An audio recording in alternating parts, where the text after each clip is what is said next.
In this episode of the Toolbox, I'm going to talk about my recent experience creating a new course using online tools and why I think that's the future of coding. Dear friends, it's the end of coding as we know it. It's Wednesday, November 10th, and this is episode 11. So let's do this.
Hello, everyone. This is Rey Villalobos, and I stream about front-end and full-stack tools Wednesdays at 1 p.m. Eastern Time, 10 a.m. Pacific.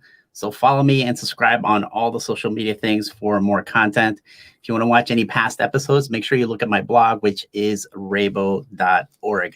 So usually I get started with something called shorts, and I've got a few questions on the chat already about whether or not you're using the tools that I'll be talking about, which is essentially github.dev and CodeSpaces and vscode.dev. So the question is, have you tried, has anybody tried, github.dev, vscode.dev, or CodeSpaces? Especially if you've tried it in any sort of like real project, I'd be really interested to know if, what your experiences are. I just finished a course on publishing in GitHub, and I was not planning on not using the desktop tools, but I really didn't need them. And that was pretty surprising that I could do everything that I needed to just by using the online tools. And it really got me thinking about workflow and some of the benefits. But before we get into that, I want to get into some of what I call the shorts, which are things that are going on in the industry or things that I think are pretty interesting. So first off, I want to start off with a new framework, and don't get too upset at me. I'm not a fan of new frameworks. It's even though it's my job to like check on new frameworks, I think that we've got enough. React, Vue, what else we have? Svelte, and a ton of other ones. Really, Assembler, CSS. I've been trying to cover in previous episodes some of like the new and upcoming frameworks that I think are pretty interesting, like Assembler, CSS, and some others.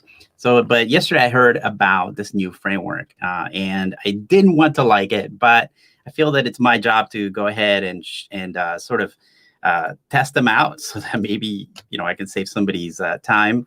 And this new framework came out from the makers of Shopify, which is an e-commerce platform, and everybody's talking about it. So I figured I'd give it a little bit of coverage. And, as I was looking more and more into it, I realized if you were to take everything that I'm currently using and that I really love about, the front end web, then this particular framework uses pretty much everything that I think like if you were to make a Raybo meeting bingo, this thing nails everything down. So it's based on React. So, even though as I've often said, my favorite framework would have to be Vue.js, but I do love React. So that's a plus. I mean, it's pretty easy to get into. And if you know React, this is going to be actually a great framework. So it's kind of on top of React. So it's more like Next.js. It's not like a completely new framework like React itself or Vue. So it's kind of like a Next.js or a Nuxt that is built on top of React, and it's extremely opinionated. So in that sense, it's like Vite. Vite is sort of like a tooling framework where you can, sort of get to everything you need, but it is very opinionated in how things are set up. I'm seeing Vite pop up more and more. So Astro, another new framework that I plan to at some point cover, do like a little quick quick start on Astro, although neither Astro really or this particular framework are quite done yet. So this was called Hydrogen, and as I mentioned, it's based on React. It also adds Vite for tooling. So if you want to see how that works, I did an episode, I think last episode a couple of weeks ago, on setting something up in Vite and some of the advantages, and just giving you a feel for how it works. I think it's, I've tried everything: Snowpack, Webpack, everything from like, I don't know, really all of them, like you name it. Rollup was another good one. There's so many of them, and I really sort of now have gone to Vite. So the nice thing about Vite is that it is, although it's opinionated, I agree with all the opinions. And I find that one of the things that I really like is the way that Vue.js sort of works. The installation for Vue.js, it's not opinionated. I mean, I think maybe the framework is opinionated, but when you go to install, I remember when I installed Angular, it would just dump like a bunch of testing frameworks and a bunch of other stuff. Vue.js, when you install it, it actually lets you pick and choose what you want to, load, and it gives you a very customizable template. So that's what I like about Vite, that it feels the same way. Like you go into Vite and it does something very minimal, but it has all the new features that you want on a framework. But it adds a whole bunch of other options that will let you choose what you want to go along. So whether you want Tailwind or something else, or Sass or whatever, PostCSS, whatever you're using, it gives you that option of customizing it through the install. It has like a beautiful install. So the thing about this Hydrogen framework is that it does use Vite, but then it makes some additional assumptions on the kind of things that you would like. So for example, it adds, it runs on Express.js. It adds GraphQL. It adds a GraphQL API. So if you need an API to access your data, so remember, the purpose of this framework is to help you create e-commerce websites. So it's optimized for doing that, and clearly for working with Shopify itself. But Express.js, Vite for tooling, React, a GraphQL API. And I mean, dang it, it's like if I would have made all the decisions for them, this is the stuff that I would pick. So if you're into all that, and it does right now, at least, it does use Tailwind CSS by default. So that could be a deal killer, although that's what I would pick if I was doing a website, a component-based website today. The plan, I think, for this framework is to make this into something like Next.js that makes it just a real compelling place to start your new e-commerce websites. So one other thing that I like about Shopify is that they developed this templating language called Liquid, which if you use 11t, it's a pretty sort of straightforward templating language, and I'm pretty used to working with it. So whether you use Nunjunks or Liquid, that's something that you can use in 11t. And I think Liquid is usually what you use when you're working with Jekyll. Jekyll, I mean, it sounds like I'm speaking in foreign language when I describe these things. I think that Nunjunks and Liquid are pretty similar. So if you come from one, you're going to understand the other one. So as you can see, let's see, it has all kinds of APIs and endpoints that you can use. And let me go ahead and actually just pull up Visual Studio Code in here so you could see what you get when you install it. So I went through and I did the sort of default installation. I do get the feeling that eventually you're going to be, hopefully, it'll be more like a Vite experience. You'll be able to maybe customize your installation so that if you don't want Tailwind, so if you want to use something else, then you can use that. So you essentially get all this stuff in here. So this is kind of the root folder.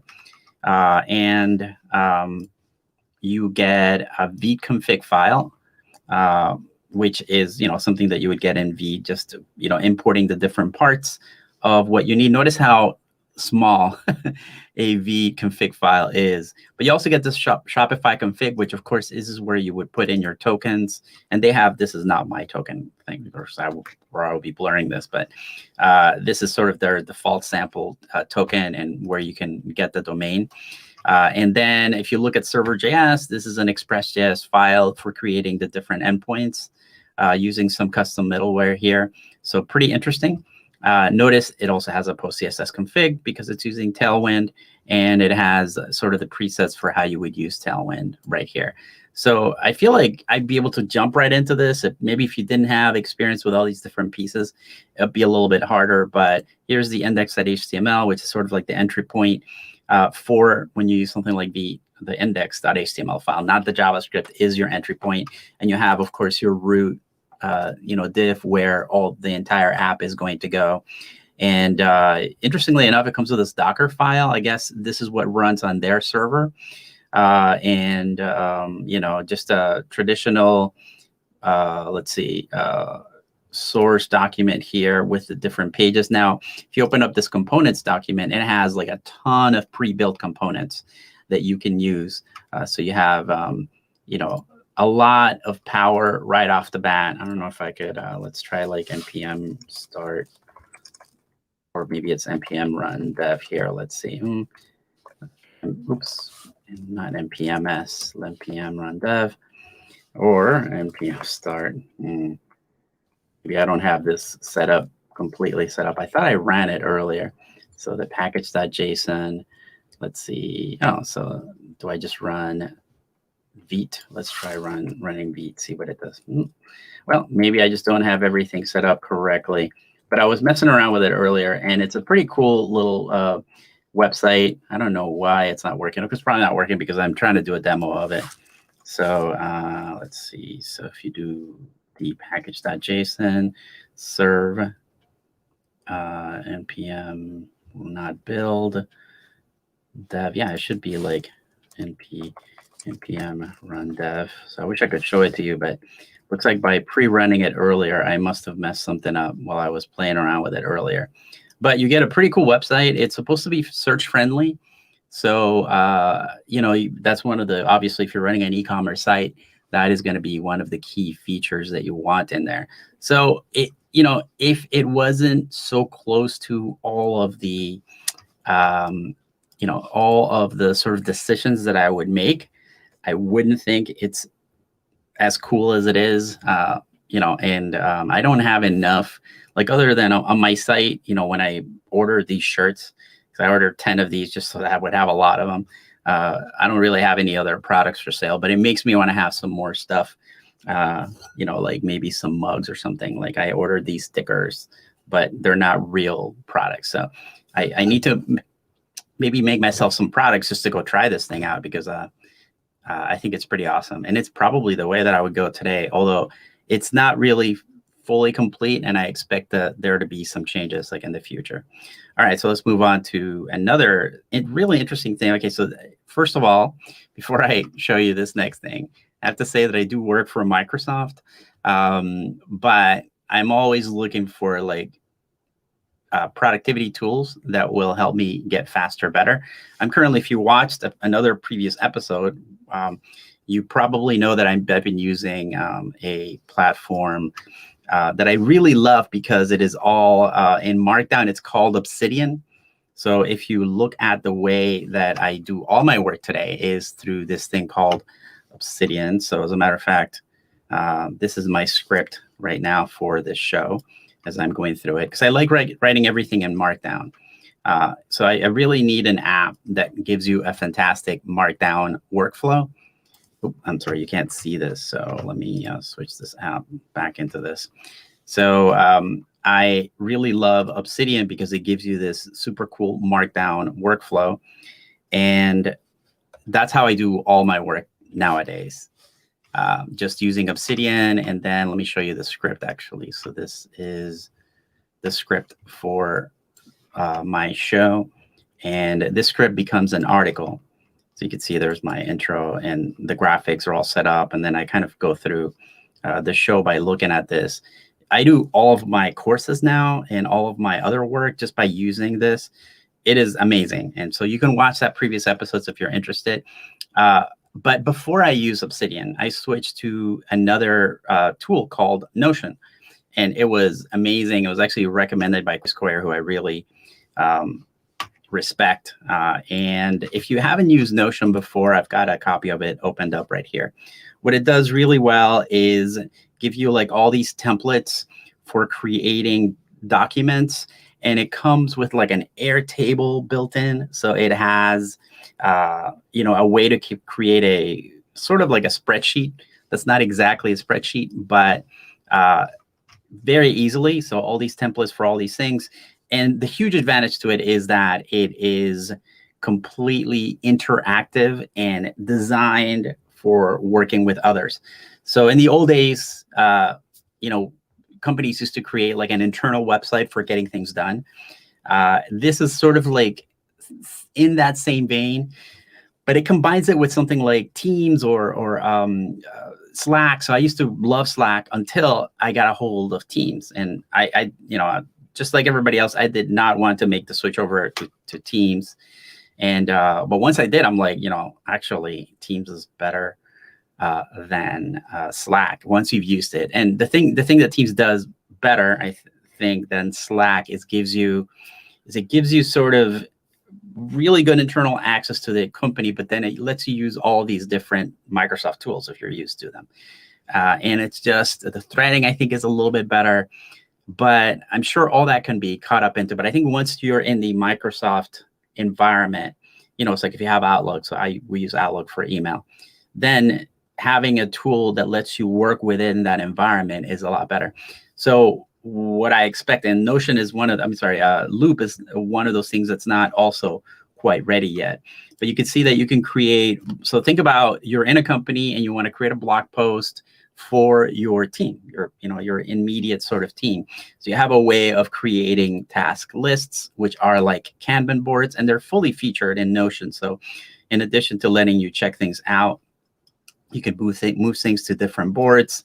So the reason I'm showing you Notion is because technically Microsoft Loop is a sort of a clone of Notion, or at least something that is trying to achieve the same thing, but it's going to interface with all of your Microsoft tools. So doing things like, connecting to meetings or doing things that you would do with your group are going to be super cool. And honestly, Microsoft really killed it with Teams. I feel like it's, in my opinion, I came from Slack, like a lot of people, and I switched over to Teams, and I'm like, wow, this is actually better. I think that if they are able to do a better job with Loop than Notion, then I think you're going to really see everybody inside a company starting to use those tools, because it really lets you, it's sort of like a tool for getting stuff done and collaborating in things like Pages. So if you want to create some materials or you want to collaborate with people on some marketing ideas, this is the kind of stuff. Then you have all these workspaces for working, and notice that it does have an Excel document here. So I think collaboration is the name of the game, especially when you're working with the cloud. And I'm really excited for this thing to be out. So you can check that out. So now let's get started, I guess, into the main event, which is what I'm calling the end of coding as we know it. And so before I keep going, let me go ahead and move this. So I always work on my projects. Like I create courses, as you guys probably know, and I just finished one on publishing with GitHub. And I usually plan my topics really far in advance. I'm usually working about a year ahead.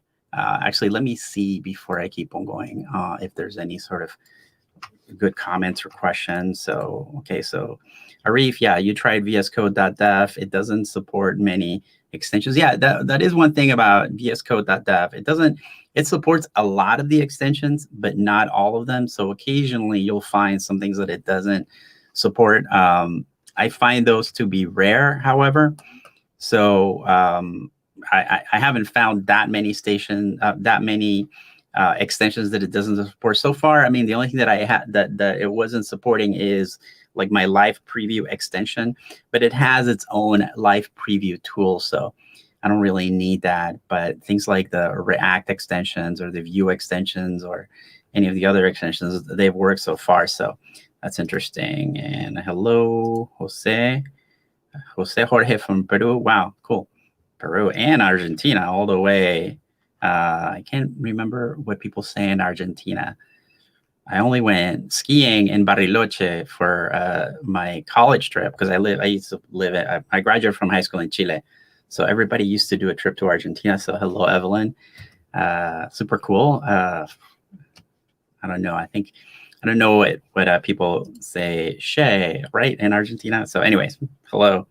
Cool. So yeah, let me keep going. So as I mentioned, I just finished a course on publishing, and it takes a long time to create those. So by the time I do the course, things usually change. And one of the things that I didn't expect when I was recording this is that for the first time, I didn't need to use my desktop copy of Visual Code. And that was pretty surprising because I've known, of course, of CodeSpaces and Visual Studio Code, that they exist, but I didn't know that I would be able to do anything without requiring, going to the desktop. And for this course, I did some stuff in Jekyll, and then I did some stuff in 11T, and then I went through like creating custom domains for like your GitHub pages, just posting HTML type content on GitHub pages and stuff like that.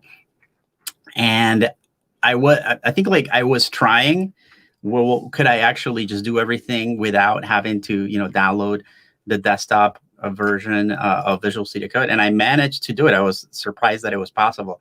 So I really think that this is the way that things are going to go in the future, because if you think about it, with developers, the way that we work, we start by usually, let me go ahead and switch back the view just to myself. So if you think about it, how developers do work, we usually start by cloning or forking a repo. Then you download the files. When the files arrive on your local machine, they come with no modules. So you usually have to do like an npm or a yarn install. And then if you're using React, Node, or GraphQL, you have to like, okay, I was using these plugins for this project, but now I need to turn those off and then use these other plugins for this project. There's a lot of like setup and time that you spend just getting going. And the thing that I really enjoyed about using, github.dev and CodeSpaces is that you really eliminate a lot of that, especially as I was thinking, if you're working in a team environment, because chances are, when you pull up a project to work on some sort of team project, you're going to have to like, set up your things a little bit different. But if you had a current fork of the project, when you go work on it, some of the extensions might have updated, some of the modules might have updated, and so you need to like reinstall or reload like some of those modules again. When you're working with the desktop version, I mean the online version, it is in the cloud. So as long as somebody has gone in and updated like your modules, your extensions, those can actually be saved with the project. So you no longer, have to worry about setting up so much. You just jump straight into coding. So that really was revolutionary for me.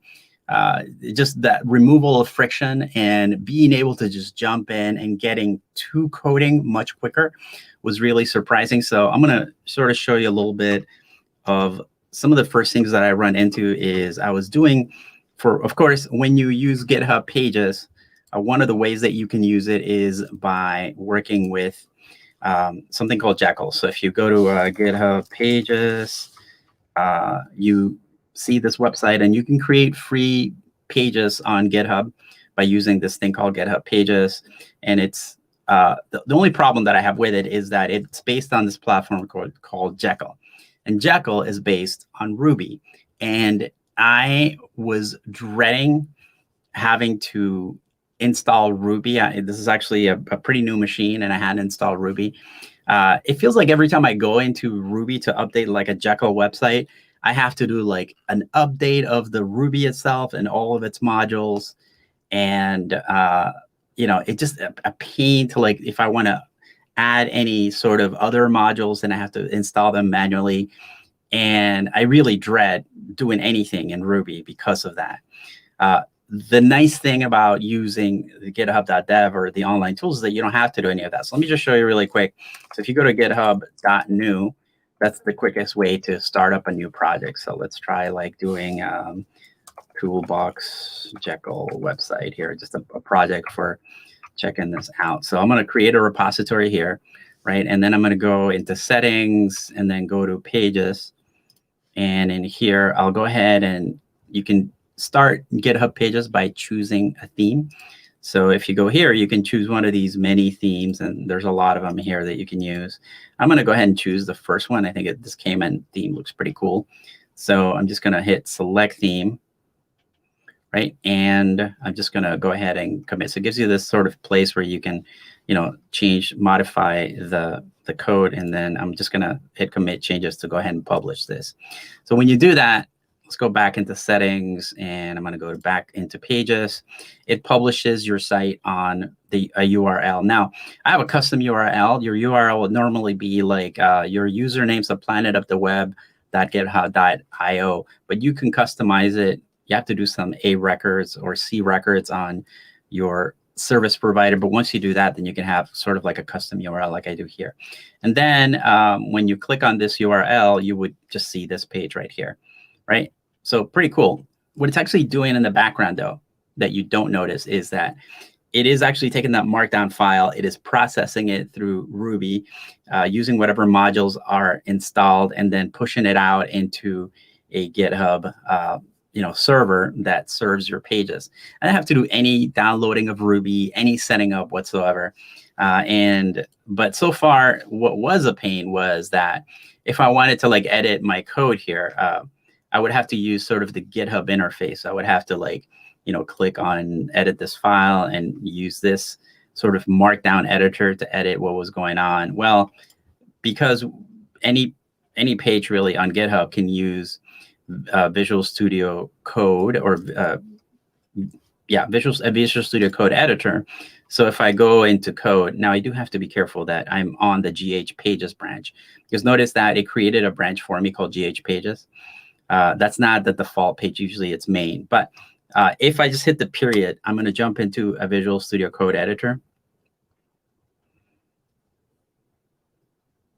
And now I can see the same file, but I now have, this is a copy of Visual Studio Code. It is so similar to Visual Studio Code that my biggest problem with it was when I first started using this, that I would close the window because I didn't know that it wasn't Visual Studio Code. So I often just close the window to go into a different program because I'm on a Mac. But check it out. Like I can edit with the editor that I'm used to, and it even loaded up all of the extensions that I'm used to. You can do this thing called syncing. So your local copy of Visual Studio Code can be synced with the remote copy. So it has all of your extensions that you like. You can also create a file, like another file that actually tells the environment, hey, when somebody pulls this project up, here is the Visual Studio Code styles or the preferences that I want to use. Here's the extensions that I want to use. Here's my ESLint file, so it can do the linting. So some people use single, I like using single quotes instead of double quotes, instead of inch marks, I like to use the single ones. And I have some other crazy ideas about style. So I don't like using I've been trying not using semicolons. I've gotten used to it. But you know that every project, especially when you collaborate with others, every project has its own style. So you can actually sable that with the project. And when somebody else comes to work on the project, they don't have to worry about resetting like everything that they had or trying to understand what the parameters are for the project. By using like automatic linting and something like Prettier as they're coding, it's actually going to do a lot of the fixing for them. So you can see that, just the fact that I don't even have to worry about modules in this particular project is huge. And that I can just jump straight into code. That is pretty awesome. So you can do that with any project on Visual Studio Code, and you don't have to clone, fork, download, install, customize your extensions. In the case of if you had saved some presets, some Prettier presets or ESLint presets, all those would already be in there for you. You just hit the period and you go straight into code. And if you make any changes, then what happens is with the github.dev, you just go in here. And from here, you can, this is the source control on Visual Studio Code. And you can go straight in here and then just either go ahead and create a pull request directly from here, or go ahead and commit this directly into, and I need to put a message.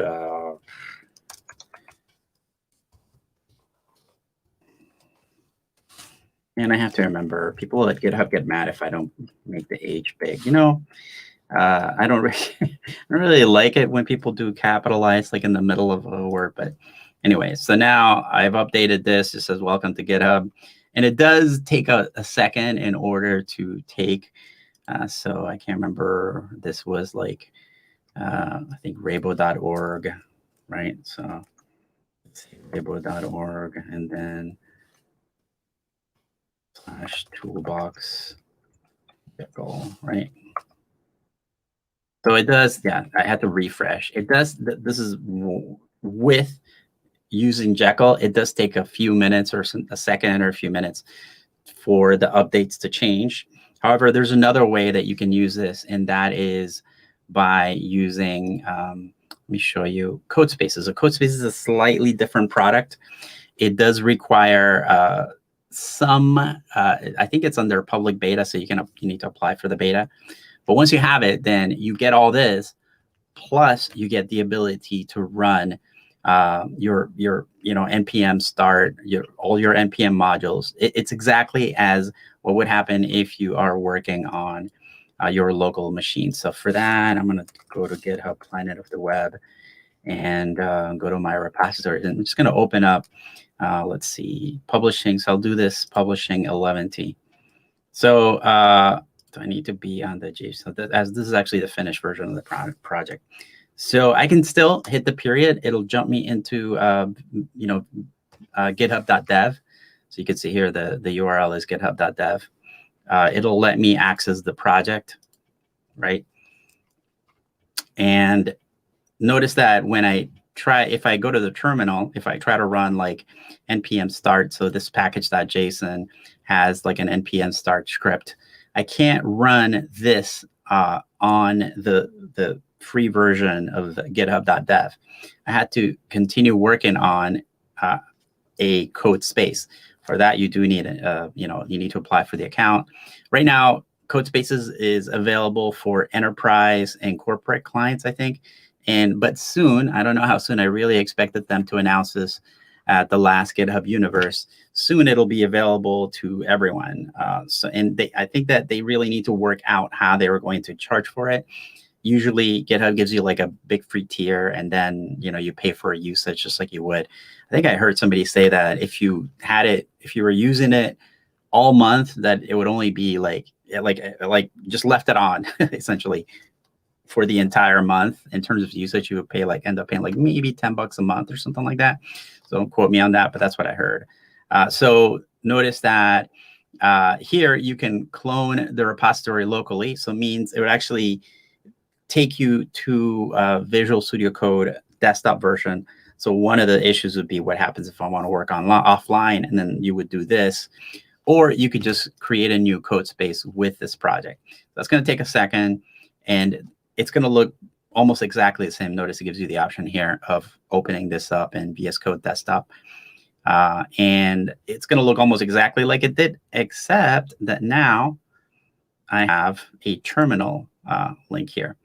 And I can run any terminal command. It is going to do a little bit of setup. And this is actually, you can control how this works. So you can say, hey, when I start up this project, I want you to run my script called whatever, npm run test or npm install. You can run things. You can really customize how the entry happens. And notice that you can also hit this share button and start sharing this with other people. I don't know how this would work if I try to do it now. So I'm going to be chicken and not try it out. Maybe we can play around with it later. But you can share read only, which might be a little bit safer and allow other people to kind of jump with you. So notice it's trying to load my extensions. Again, you can have it automatically load up only the extensions that are relevant for this project. You can add an additional dev container file, and it lets you go ahead and do that.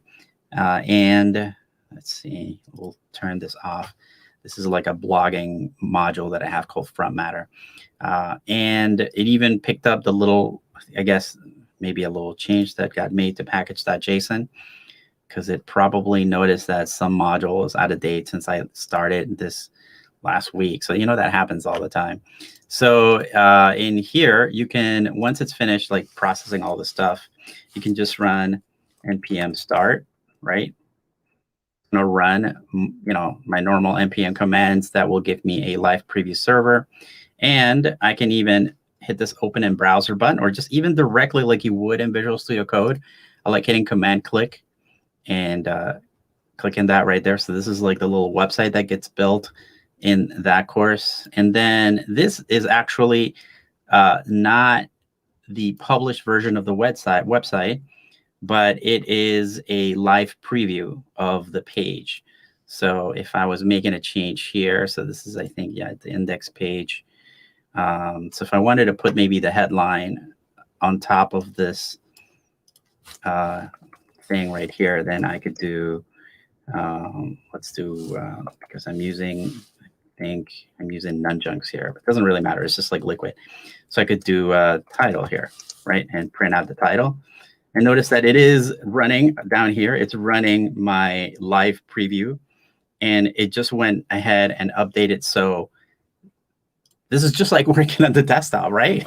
It's like it's so close to working on the desktop that it is almost like a little bit distracting. But I didn't have to like clone, fork, download, open in Visual Studio Code, npm install, checked like all the screwed up dependencies. Everything was done online. And think of how this kind of stuff would help you like in a team environment. I don't think that Microsoft is done with what's happening here.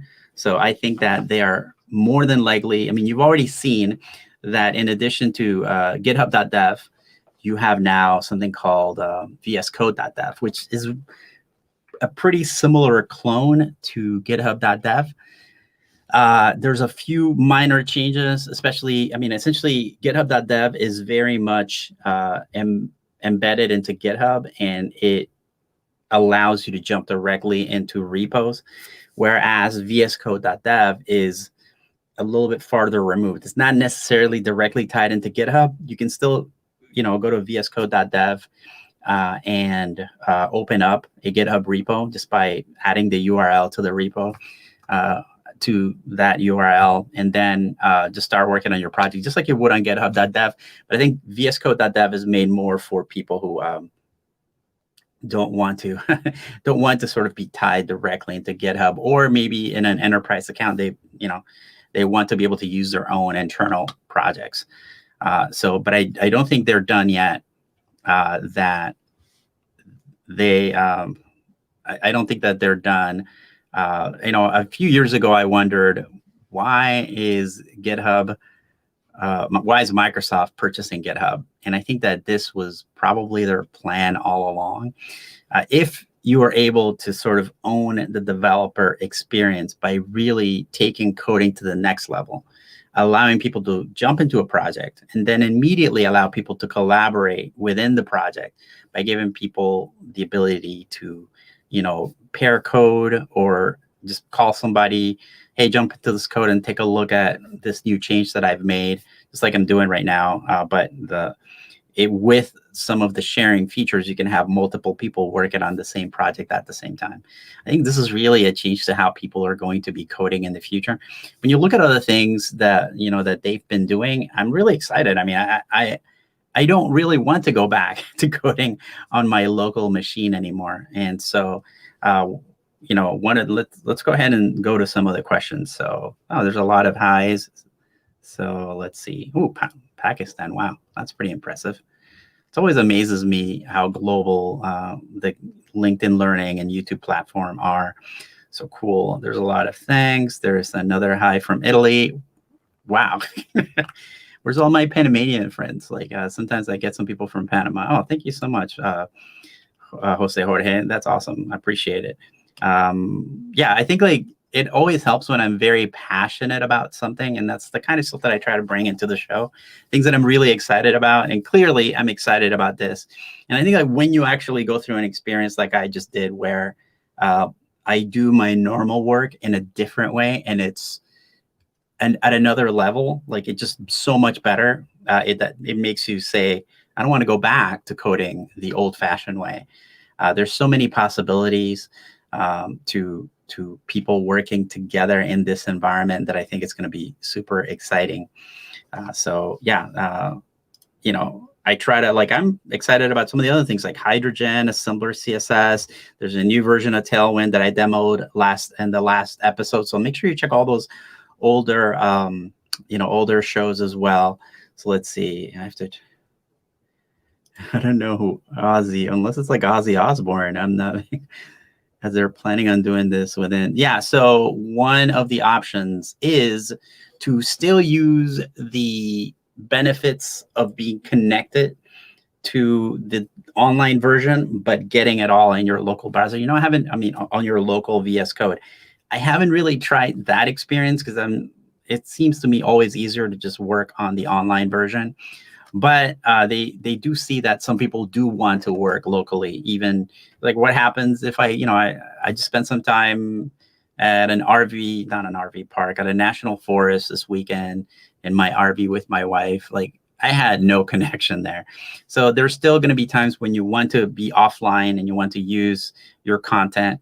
But I think that you're seeing companies, and GitHub itself is doing most of their own internal coding specifically on CodeSpaces. And I think you're going to see companies start moving towards this model. So as a developer, I would make sure that I try it out. Just go to github.new, just do what I did. Go to github.new, make yourselves a quick little Jekyll website and hit the period once you're done setting things up and start playing around and I think you'll go, wow, this is actually a pretty cool experience. Like I can just directly create my pull requests, directly check in my code. I can call somebody for help. Like, hey, I don't know what's going on with this, function that I'm developing or whatever. Can you come take a look at it? The fact that all that is going to be just at another level. And with some of the other tools that they've been developing, I think that this is going to be the way people program in the future. I could be wrong. All messy stuff is going to be gone. Yeah, I think so. I think that, I really enjoyed not having to fork, download, install, update. And think about it, if somebody else joins into the project and they notice that some modules is out of date, as soon as they update that package.json file, it's going to be updated for everyone. So next time you jump into the project, it's going to just read whatever current version of the modules are, and it's just going to let you jump into code. If you were to eliminate all that setup time, it's really a game changer, I think. So let me see. Yeah. So how does it impact security? Yeah. So that's always an issue. I think that there are different ways of working with this. So as I mentioned, right now it's only available. CodeSpaces itself, github.dev you can use all day long, but the CodeSpaces, which is the place where you can run modules and stuff. It's only available inside like enterprise account and corporate accounts. So those are almost like completely separate environments. And so I think that they have done a good job. One of the things that I think you have to do is, if you're using GitHub, you have to have a GitHub account and you authenticate through GitHub. That is pretty locked down and secure. One of the things that we do, like at our office, is make sure that you use two-factor authentication. So you can't get into GitHub without the proper authentication. And now they have some keyed authentication, I think, that you can use that makes it a little bit easier to get in there. But GitHub and Microsoft, I mean, if you want to talk about being with secure companies, I think those are some of the more solid ones. I think if we're not talking about, some dude in his basement creating the product, we're talking about Microsoft, and GitHub giving you the ability to work on these things. So I feel pretty secure. I mean, nothing's perfect. So, but if I was going to hand off my my trust to some companies, I'd rather it be, and I think too, maybe that's the advantage of something like Notion. How secure is that? Well, I mean, compared to like Microsoft, I feel pretty good about it. So cool. Yeah, I think all my excitement. Hey, hello, Malo. I don't know how you pronounce French at all. So, but hello, everyone. Thank you for coming. I appreciate the questions and the activity. Yeah, and I mentioned this pretty quickly. I did take some time off recently to just go with my wife to a national park and hang out. And I've been telling her for so long that you got to check to see if they have internet, like what the connection is like. I checked to see what the internet was going to be. It said that there was an internet connection. I mean, it wasn't. It would be like once a day, your email would all of a sudden come in, and that would be the extent of the internet access I have. I think like if I walked over to either the trash container, like the community trash, or or if I walked over to the public bathrooms, that's the only time I got some kind of internet. So that means it's completely unusable, but it was actually a good thing. So I really enjoyed taking time off, and I told her I had such a great time that I'm going to try to do that once a quarter. So that's always something really big. We're always connected. So make sure you find some time for yourself to disconnect and enjoy life a little bit. That's something that I recently, I think, realized that I needed a lot more than I thought I did. So I don't know that I see any other questions. I'm going to end it up a little early because I have a meeting right after this and that I may have to present in. So thank you for coming. Let me know, if you connect with me on LinkedIn, you can continue to ask me questions about anything. I'm going to be trying to get back into a regular schedule. Clearly, I didn't do it. I didn't do this. Did I do this last week? I don't know if I did it last week or not. Was GitHub Universe? I think GitHub Universe was last week, and I did like an impromptu, not a regularly scheduled episode. But other than that, this will be like hopefully a regularly scheduled show, probably until December. At some point in December, I'll stop and take a couple of weeks off for Christmas, and then I'll get back into it. I really love covering new and emerging frameworks. So if you have any ideas of things that you want me to try out, I would love to try like this new framework from Shopify or whatever else you want. So hopefully I will see you again soon. And thanks for watching. And here comes my outro, my end credits, which are usually a little bit loud. So watch out. See you soon.